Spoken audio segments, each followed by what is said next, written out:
है, आए वापिस जाने वाले हैं ना, कि रुकने वाले कोई नहीं है। जहां भी जाते हैं तो आप जहां जाने के बाद वापिस आने की जरूरत नहीं, ऐसी जगह यद्गत्वा निवर्तन्ते तद धाम परमम, वहां पे उस धाम पे हमें जाना है। कहाँ जाना है? हमारा लक्ष्य क्या है? तद धाम परमम, जिस जगह से हमें वापस जाने की जरूरत नहीं। हम अभी भागते ही चले जा रहे हैं, इस जन्म में भी भाग रहे हैं। कोई पैसे के पीछे भाग रहा है, कोई किसके पीछे भाग रहा है, लेकिन हम भागते ही चले जा रहे हैं। हम अभी भाग रहे क्या? बहुत काल से भाग रहे हैं। कब से भाग रहे हैं? बहुत काल से भाग रहे हैं।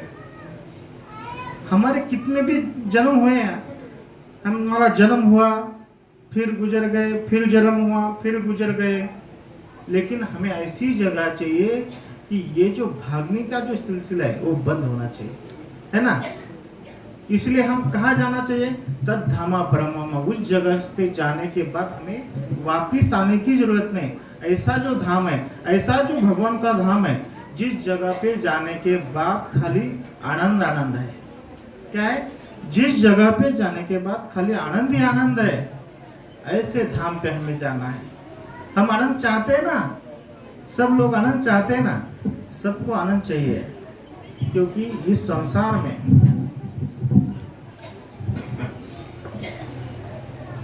हम सब दुख से परेशान हैं। इस भाग दौड़ में हम सब परेशानी का सामना करते हैं। हाँ, परेशानियां सबके अलग अलग है, परेशानियां सबके अलग अलग है। कोई किससे परेशान है, कोई किससे परेशान है, लेकिन परेशान सब है। सब ऐसा है कि सब सुख चाहते हैं, सब आनंद चाहते हैं, सब परमात्मा का भी आनंद चाहते हैं, लेकिन उस तक पहुंच नहीं पा रहे।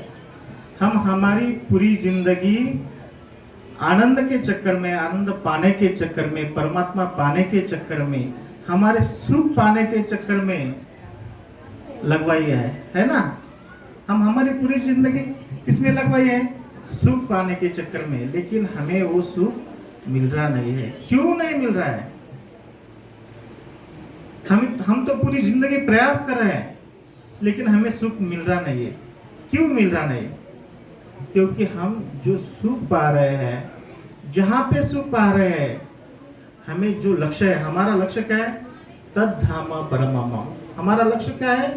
हम उसी धाम पे जाना चाहते हैं। हमारा लक्ष्य है वो धाम है, जहां धाम पे जाने के बाद खाली आनंद ही आनंद है, लेकिन हम आनंद की तरफ पहुंच नहीं रहे। इसका कारण क्या है? हम गलत जगह जा रहे हैं। क्या जा रहे हैं? गलत जगह। हम जो भी कर रहे हैं वो तो सब गलत कर रहे हैं। हम सुख की ओर जाना चाहते हैं, लेकिन जा नहीं पा रहे, क्योंकि हम हमारी पूरी जिंदगी हम सुख किस में देख रहे हैं? कोई पैसों में देख रहा है ना, कोई गाड़ी में देख रहा है। कोई का सुख क्या है? कोई बंगला में देख रहा है ना। कोई को ऐसा लगता है हमें खाली कुछ पैसा भी नहीं चाहिए, गाड़ी भी नहीं चाहिए, खाली हमें इतना चाहिए, अच्छा सा खाना 2 टाइम और सोना। कोई इसमें सुख देख रहा है ना। लेकिन ऐसा कोई नहीं, सब जिंदगी भर यही देख रहे हैं, लेकिन मिल रहा है क्या? किसी को मिल रहा नहीं है। हम चाहते हुए भी हमें मिल रहा नहीं है। लेकिन क्यों मिल रहा नहीं? हम कभी किसी ने सोचा क्या? हम तो देख रहे हैं, लेकिन क्यों मिल रहा नहीं है? लेकिन भगवत गीता में ऐसा बताया है। भगवत गीता में बताया सुख 3 प्रकार के होते हैं। कितने प्रकार के होते हैं? 3 प्रकार के होते हैं। राजस, तामस और सात्विक। ऐसे 3 प्रकार के सुख है। विषयेन्द्रियेण संयोगा दत्तदग्रे मृतोपमम् परिणामे विषमिव तत्सुखम राजसं सुखम्। विषय और इंद्रियों के संयोग से जो हमें सुख मिल रहा है, वो सुख कैसा है? जो शुरू में विषय इंद्रिय संयोगा दत्त दगरे मृतोपम, शुरू में तो हमें अमृत जैसा लगता है। शुरू में क्या है? दत्त दगरे मृतोपम में शुरू में तो हमें अमृत जैसा लगता है, लेकिन बाद में कैसा है? परिणामे विषमेव, उसका परिणाम क्या है? विष जैसा है। परिणाम क्या है? विष जैसा है। यानी विषय और इंद्रिय, इंद्रिय क्या है? हमारी आंख इंद्रिय है, हमारा नाक इंद्रिय है, कान कर्ण इंद्रिय है, जिह्वा इंद्रिय है।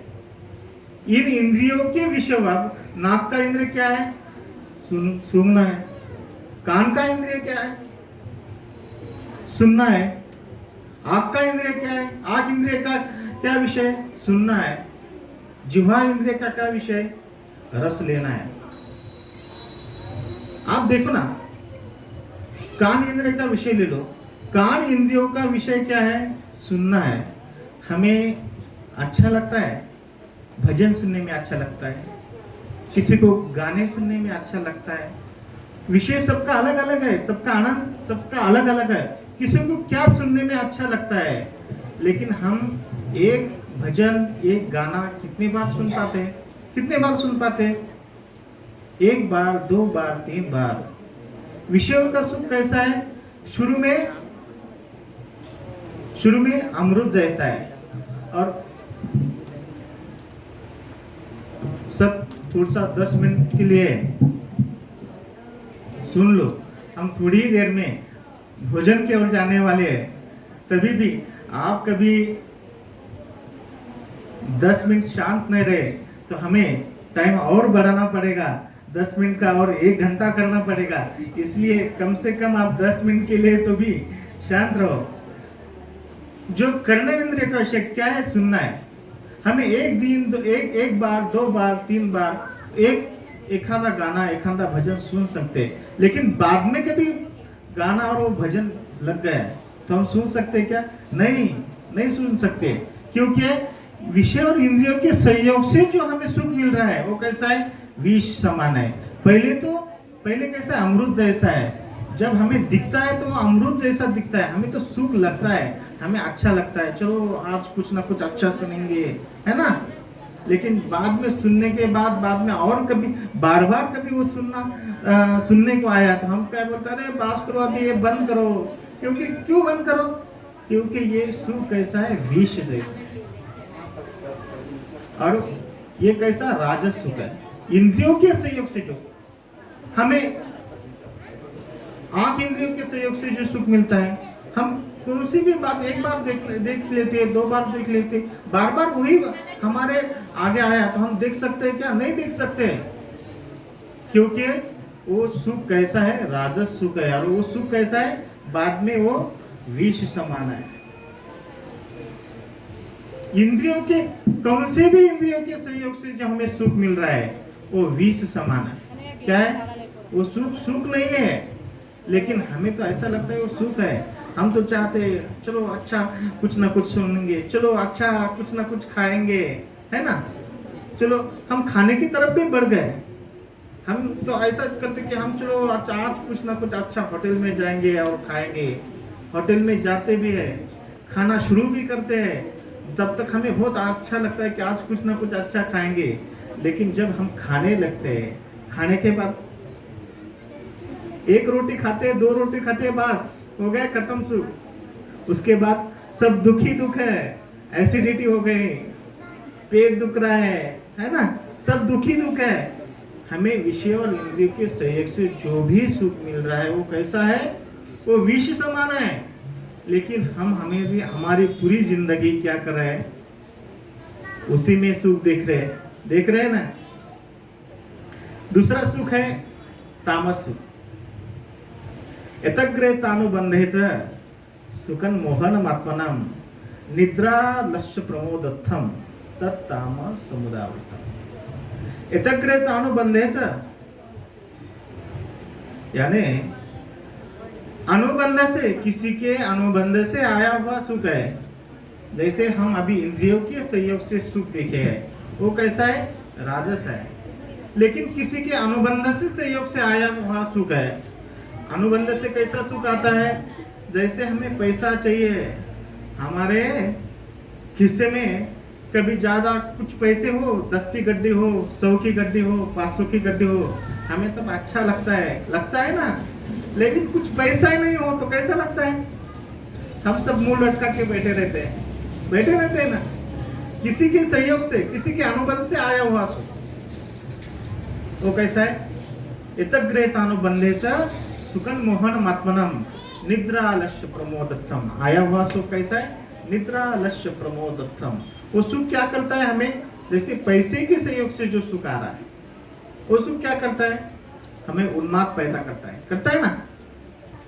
सुख आने, पैसा आने के बाद हम क्या करते हैं? किसी को थोड़ा सा गर्मी में बोलते हैं ना। फिर हमारी क्या बोलते, जरूरतें भी बढ़ जाती है। हमें फिर हम क्या बोलते, अरे बहुत गर्मी हो रही है, हमें ये चलाओ, एसी चलाओ। यहाँ नहीं जमेगा।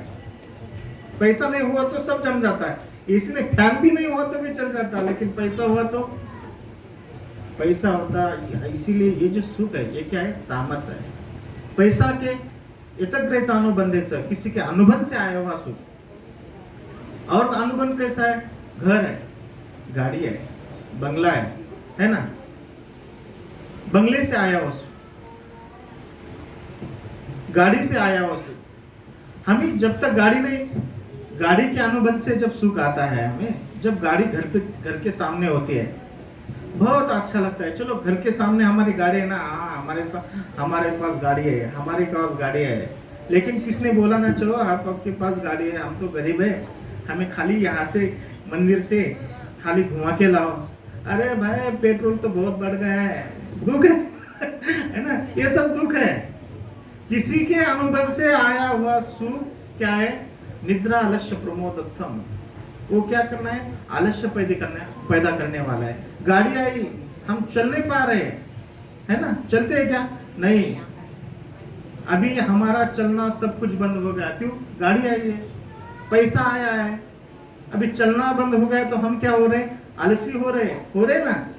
ऐसे किसी के अनुबंध से जो आया हुआ सुख हम क्या बोलते? निद्रा आलस्य। निद्रा आती है, आलस्य आता है। निद्रा आलस्य प्रमोदत्थम, उन्माद होता है। निद्रा आलस्य प्रमोदत्थम तत्ताम समुदावृत। वो सुख कैसा है? तामस सुख है। और तीसरा सुख है सात्विक सुख। कौन सा सुख है? सात्विक सुख। यतग्रे विषयमेव परिणामे मृतोपरमम तत्सुखम सात्विकम प्रोक्तम मात्मम बुद्धि प्रसाद। जो सात्विक सुख होता है ना, शुरू में तो हमें कैसा लगता है? विष समान लगता है। यतग्रे विषयमेव, प्रथम स्वरूप में जब हम देखते हैं तो कैसा लगता है? विष समान लगता है।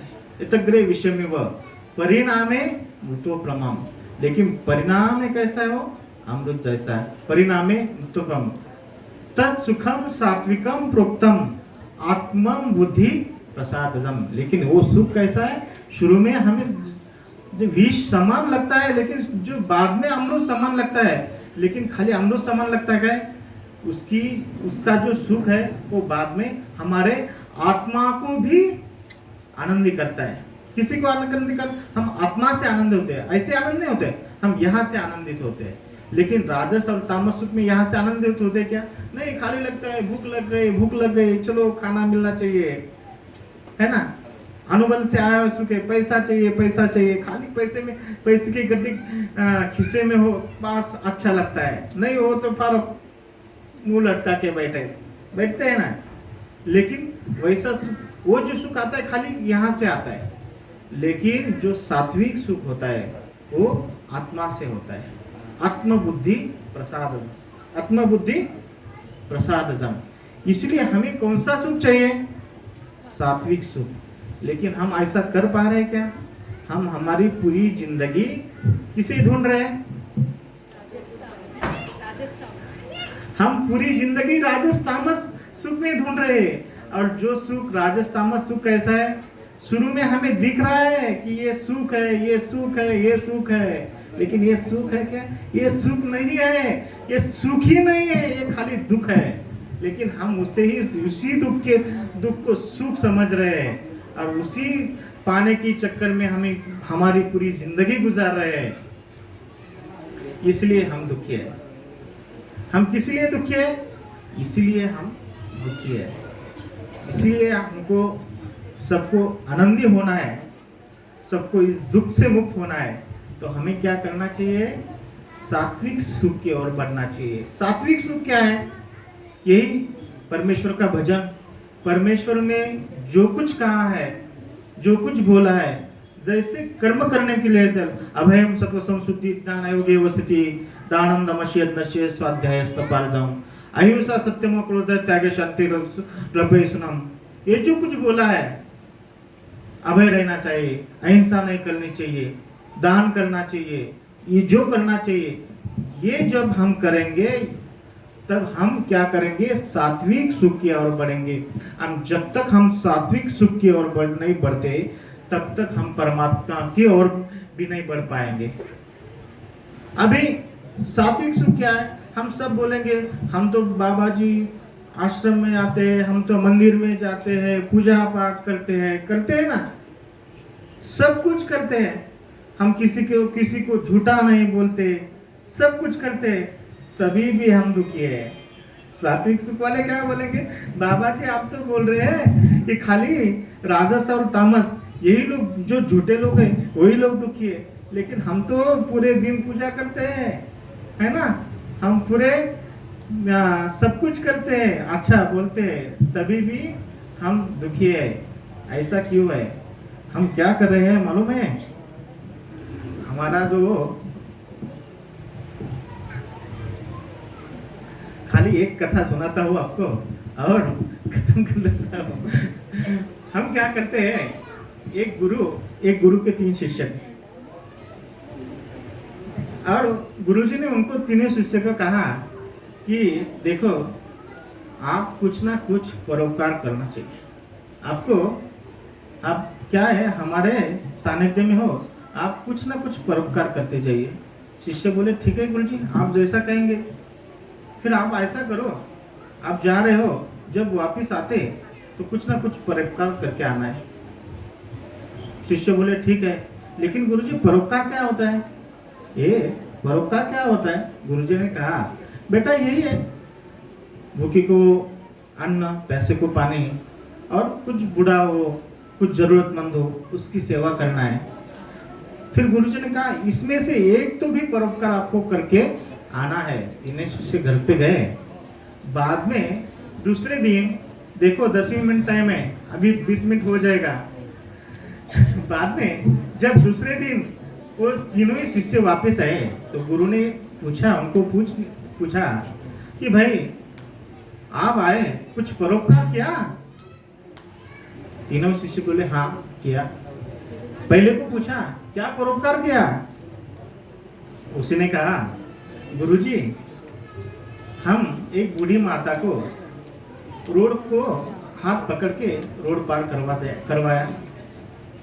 फिर दूसरे को पूछा आपने क्या परोपकार किया? गुरुजी ने पूछा अच्छी बात है, आशीर्वाद ऐसा ही करना चाहिए, उसको आशीर्वाद दिया। दूसरा जो शिष्य था उसको पूछा आपने क्या परोपकार किया? उसने कहा गुरुजी, हमने उसी माता को हाथ पकड़कर रोड पार करवा दिया। गुरुजी परेशान हो गए, अरे काम तो छोटा है, खाली हाथ पकड़ के रोड पार करवाना है, इसके लिए 2 आदमी क्यों लगे? लेकिन गुरुजी को लगा ठीक है चलो जान दो, कुछ सामान वगैरह होगा बूढ़े के पास, चलिए इसलिए 2 आदमी लगे होंगे।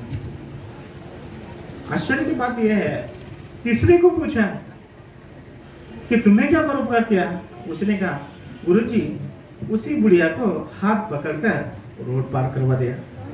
अभी गुरुजी तो शॉक हो गए, अरे काम तो एक ही है, छोटा है, हाथ पकड़ना है और रोड पार करवा देना है, इसी परोपकार के लिए 3 आदमी लगे। इतने काम के लिए 3 आदमी लगे। फिर गुरुजी विचार करने लगे ऐसा कैसा हो गया। अभी सोच ही रहे थे तो तीनों बोले गुरुजी, दरअसल बात यह है कि उस बुढ़िया को रोड पार करवाना ही नहीं था। फिर गुरुजी बोले अरे फिर उनको रोड पार क्यों करवाया? उसको रोड पार करना ही नहीं था तो तुम क्यों करवाया? गुरु तब शिष्य बोल रहे थे, हमने उस बुढ़िया को कहा कि माता जी हम आपको रोड पार करवा देते हैं। उस बुढ़िया बोल रही हमें रोड पार नहीं करना है। हमने उसे कहा अरे तुझे रोड पार नहीं करना है, लेकिन हमें तो गुरुजी ने बोला हमें परोपकार करना है। तुझे रोड पार करना नहीं करना है, लेकिन हमें तो परोपकार करना है। इसलिए हमने उसका हाथ पकड़ा तो वो चिल्लाने लगी। फिर हमने दोनों ने मिलकर दूसरा भी हाथ पकड़ लिया। हम दूसरा हाथ पकड़ा तो वो और चिल्लाने लगी। फिर हम तीनों ने उसको उठा के रोड पार करवा दिया। हम तीनों ने उठा के उसको हमारा परोपकार कर दिया। फिर गुरुजी बोले अरे मूर्खो, मैंने आपको परोपकार करने को कहा था, ये ऐसा परोपकार होता है क्या? अरे वो चिल्लाती रही तभी भी आप उसको उठा के लेके गए, आपको समझ में नहीं आया? गुरुजी आपने ही कहा था। शिष्य क्या बोले, गुरुजी आपने ही कहा था जब कोई परोपकार करेंगे, कोई अच्छे काम करते समय कोई कुछ भी कहे तो उसकी परवाह नहीं करनी चाहिए, है ना। अच्छे काम जब हम करते हैं तो कोई ना कोई कुछ भी बोल लेते हैं, लेकिन गुरुजी ने हमें कहा अच्छे काम करते समय किसी ने गाली भी दी थी, सुन लेनी चाहिए। अच्छे काम में बोलने कोई भी कुछ बोलता हो तो उसकी परवाह नहीं करनी चाहिए, आप ही ने कहा। इसलिए हमने वो चिल्लाती रही तभी भी हमें तो परोपकार करना था, हम तो परोपकार कर रहे थे। हमें उससे क्या है, वो चिल्लाई और कुछ बोली, हम अपना काम कर रहे थे। हम परोपकार करते हैं, हम भी धर्म करते हैं, हम करते हैं ना। हम बोलते हैं हमने तो धर्म करे, हम दान भी कर रहे हैं, हम भगवान के पास आ रहे हैं, हम कर रहे हैं, लेकिन हम कैसा करें जैसा वो शिष्य ने किया। जैसा हम धर्म करते, लेकिन उस धर्म से कोई संबंध नहीं होता, उस धर्म से कोई संबंध नहीं होता। हम परमेश्वर को प्राप्त होना है। हम धर्म करते हैं, मंदिर में जाते हैं, पूजा करते हैं, लेकिन जब हमें किसकी पूजा करना है ये भी जरूरी है। सात्विक भाव से हम धर्म करते हैं, सात्विक भाव से पूजा करते हैं, तो किसी की पूजा करने ये भी बात जरूरी है। हमें भगवत गीता में श्री कृष्ण महाराज ने बताया, यजन्ते सात्विका देवान यक्ष रक्षंसि राजसा प्रेताम भूतगणशन्य यजन्ते दामस धना। जब हम प्रेत की पूजा करेंगे तो हम क्या करेंगे, सात्विकता पैदा होगी क्या? नहीं पैदा होगी। हम जिस धाम पे जाना चाहते हैं नहीं जाएंगे। और क्या है, प्रेतम भूतगणशन्य, जो देवता है उसकी पूजा करेंगे तभी भी हम उस धाम तक नहीं जा पाएंगे। लेकिन जब मामेकम शरणम, गीता में क्या कहा है, मामेकम शरणम भुजम, खाली मुझे अकेले को जब शरण आओ, जब हम उसी परमात्मा को, उसी अकेले एक ही परमात्मा को जब शरण जाएंगे तभी हम उस धाम तक जाएंगे। हम उस धाम तक कब जाएंगे, मामेकम शरणम व्रज, जब हम उस परमात्मा की शरण में जाएंगे। हम ऐसा करते क्या, हम ऐसा नहीं करते, खाली बोलते हैं हम तो परमात्मा के शरण में जा रहे, लेकिन हम क्या, हमारे जैसे वो गुरुजी के जो 3 शिष्य है ना, वैसा हमारा भी होता चला जा रहा है। इसीलिए हम बोलते हैं सात्विक सुख की ओर बढ़ो। संसार में बहुत प्रलोभन है, हमें दिखता है सुख जैसा, लेकिन वो सुख नहीं है।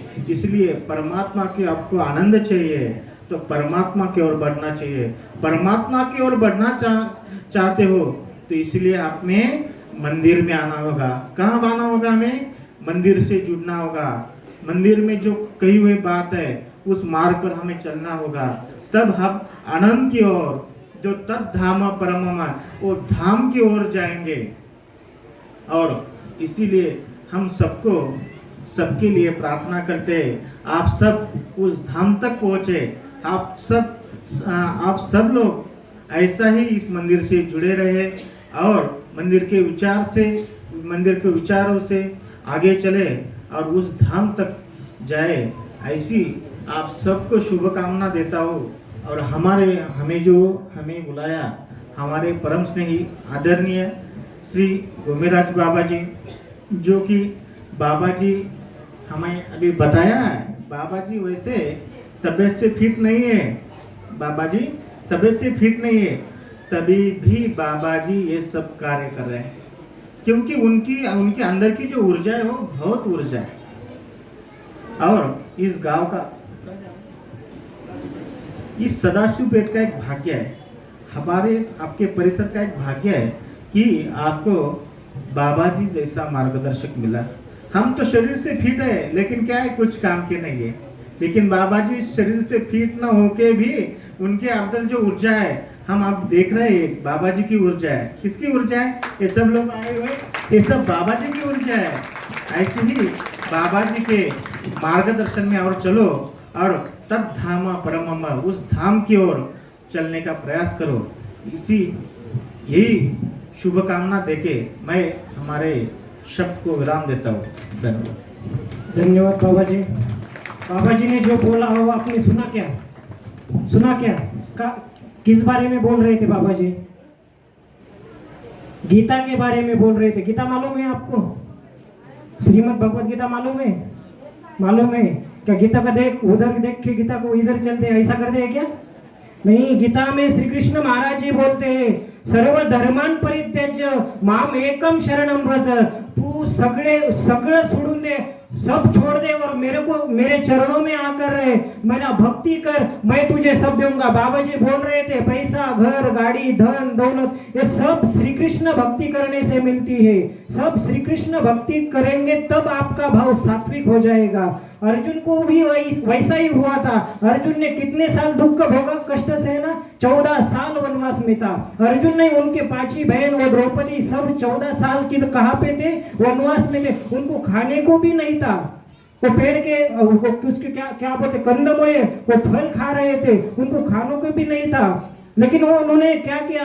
अर्जुन को श्री कृष्ण महाराज जी की भक्ति कर रहे थे, पहले भी कर रहे थे, लेकिन तन मन धन से नहीं कर रहे थे, सात्विक भाव से नहीं कर रहे थे। जब अर्जुन श्री कृष्ण महाराज जी से पूछता है, मैं तो आपका दोस्त हूँ, मैं तो आपका यार हूँ, तब भी मुझे इतना बड़ा दुख सहना पड़ता है। श्री कृष्ण महाराज जी बोले, मुझे परमात्मा जब तक मुझे परमेश्वर नहीं बोलेगा, मुझे भगवान नहीं समझेगा, तब तक तुझे सुख नहीं मिलेगा, तब तक तुझे सात्विक भाव नहीं आएगा। जब अर्जुन, श्री कृष्ण महाराज जी अर्जुन को बोलते हैं, सर्व धर्मान परित्यज्य माम एकम शरणम व्रज, तू सब छोड़ दे, सबको पीछे भागना छोड़ दे, पैसा छोड़ दे, घर छोड़ दे, प्रॉपर्टी छोड़ दे, तू भगवान की तरफ आगे बढ़, भगवान तुझे सब देगा। और वो देने वाला वहां मंदिर में बैठा है, श्री कृष्ण भगवान है, वही आपको सब देगा। आप श्री कृष्ण भगवान जी की भक्ति करो, भगवान आप सब देगा। बाबा जी ने अच्छा आपने को बताया। अभी